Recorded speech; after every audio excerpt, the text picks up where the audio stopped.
Still in Nigeria, where the Senate just yesterday rejected a presidential aide, Lauretta Onochie, as a commissioner for the nation's election umpire. Now, the rejection followed a massive outcry that has trailed her nomination, especially from members of the opposition and civil society organizations who, according to them, claim she won't be non-partisan because she is a member of the ruling All Progressive Party.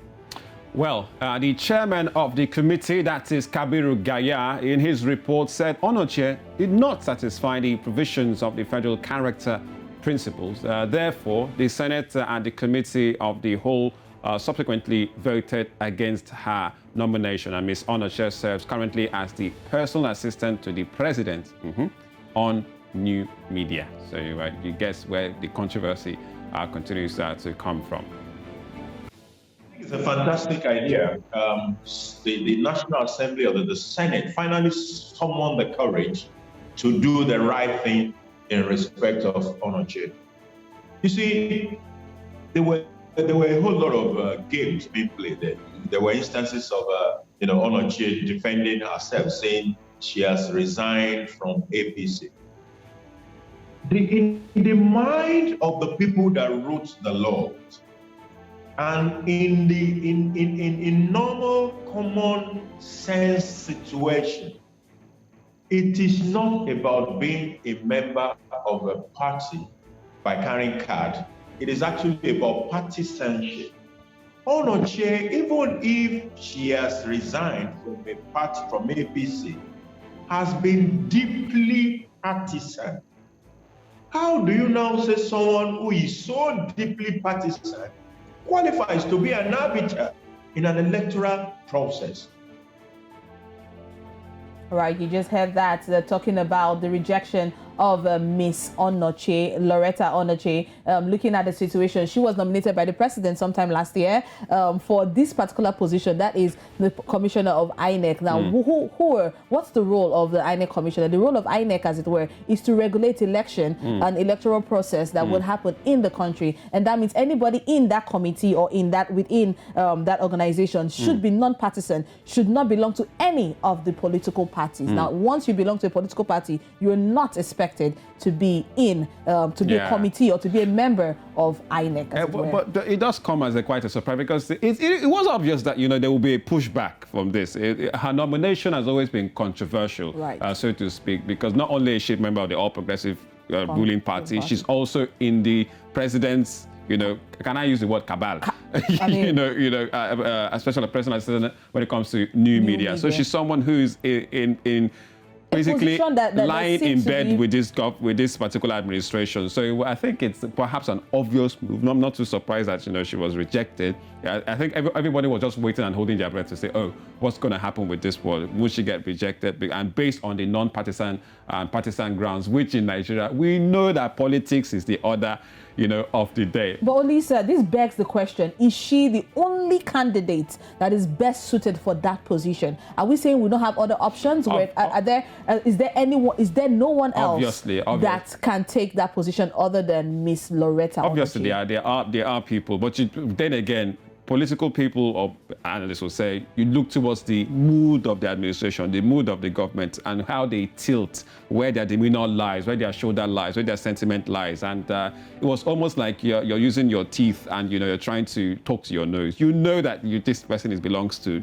the camp, and you expect a pushback. So it will be a bit, I won't say unwise, a bit cheeky for the government to say they didn't expect this to happen. But Olisa, could this be a delay tactics, as a school of thought has come out to say, in terms of preparing for election? We're counting down to election. 2023. It is 2023. We're less than 2 years away. There are certain objectives and certain goals that we expect the INEC by now to have ticked off their scorecard.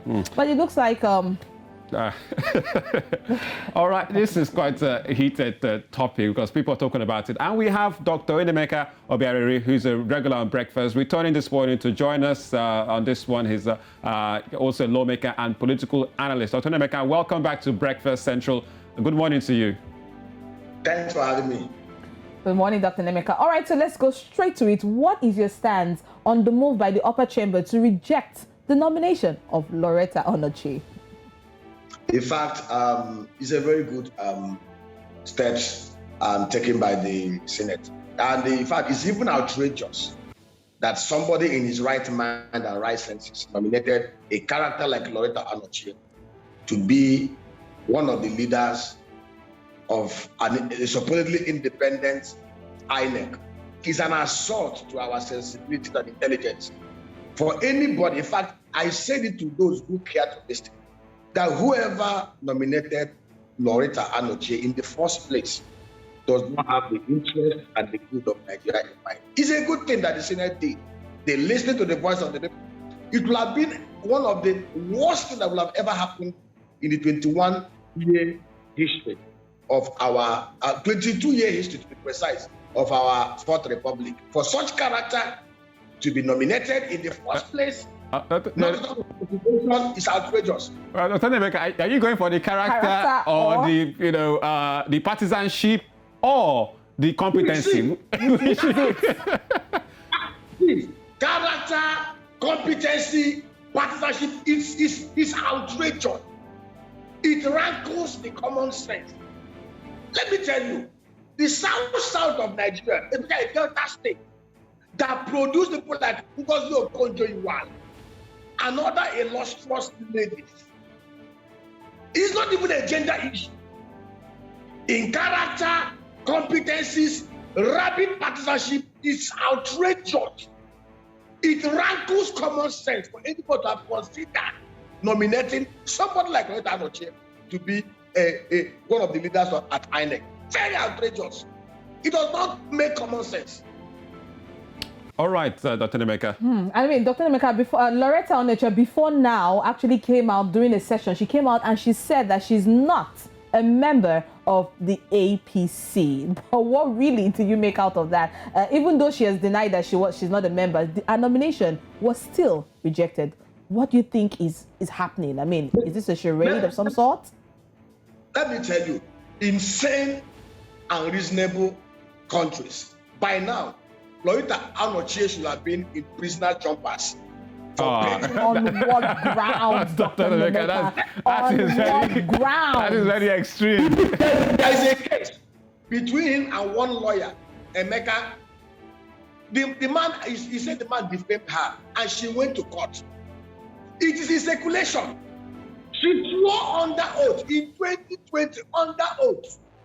She swore in describing herself, she swore under oath that she's a member of the Buhari Hangout Group and a registered member of APC. Under oath, before a competent court of law in Nigeria, she swore under oath, which is perjury. And the same woman before the Senate committee swore under oath that she's not a member of APC in 2021. If we are in a country that is law, where law and order operates without whose oath is God, without considering the person by now, Lauretta Onochie should have been on trial for lying under oath before distinguished members of the Senate. Well, that's another different kettle of fish entirely. But Dr. Nemeka, because Nigerians are asking, all right, we rejected her, or when they say we, the upper house, but why must it be Onochie in the first place? What do you think, the president nominated her for this role? Because it's such a critical role ahead of 2023. Partisanship or not, we look at, I remember the likes of Professor Jega, and you now look at Onochie, Lauretta, and you look at the president, and you look at what's going on in the rejection. Why must it be high in the first place? Why do you think this, we had to get this far? Let me tell you, Buhari is not omnipresent. Buhari is not omniscient. You see, most of these appointments are based on recommendations from one or two persons. The president cannot know everybody in character and competencies in terms of evaluation. So somebody high up there within the corridors of power will have nominated her. And whoever nominated her does not in any form or manner love this country or appreciate the enormity of the position that they wanted her to occupy. It's a position that is supposed to be non-partisan. It's a position that is supposed to have high level of integrity and competency and what have you. Whoever nominated her did a great disservice to Buhari's government. And thank God that Senate listened to us and rejected her. And I will tell you this. In fact, her nomination, I told everybody who cares to listen that her nomination, if the Senate approved it, then we should forget about 2020. That simply means they never planned in the ab initio to do free and fair election in 2023. But her rejection is a pointer that the voice of the people still count in this country. And we pray that the next person that going to nominate will be somebody who does not carry such incompetency and the character flaw baggage like this madam. Right. Thank you, Dr. Nemeka Obiariri. It is beyond prayers at this point in time. We need to come out and let people hear our views. But thank you so much for joining us on Breakfast Central this morning.